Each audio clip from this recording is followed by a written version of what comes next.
ना जोग दिल्ली ना जोग बनारस की जोगावा मोरे मम्मी के पास आई जोगावा मोरे मम्मी के पास आई जोगावा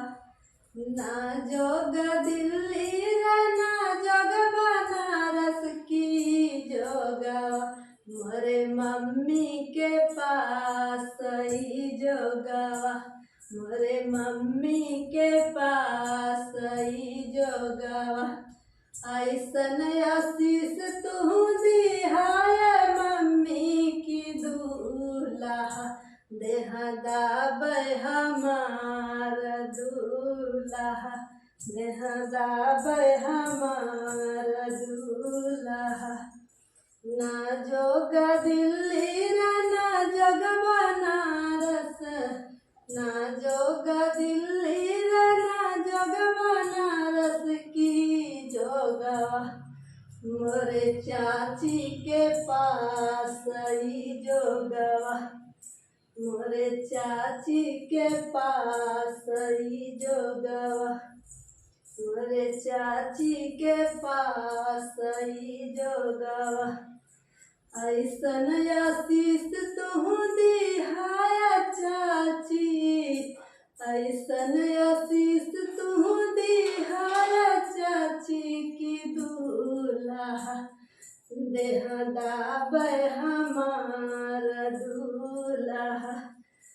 देहा दाबै हमार दूल्हा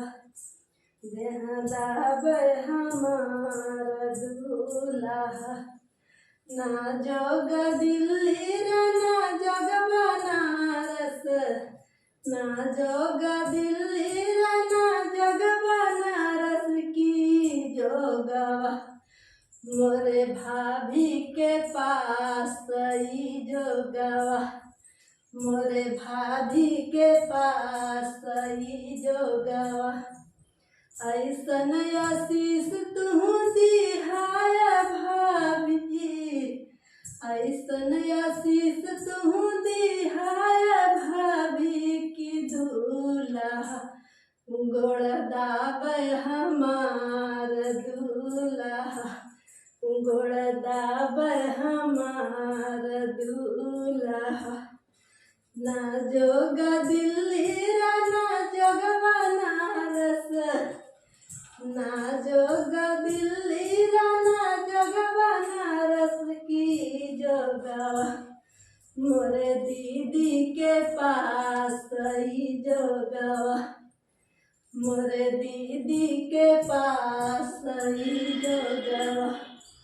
ऐसन आशीष तू दिहाया दीदी ऐसन आशीष तू दिहाया दीदी की दूल्हा गोड़ दाबै हमार दूल्हा गोड़ दाबै हमार दूल्हा। दोस्तों आप सभी को मैं प्रणाम करती हूँ।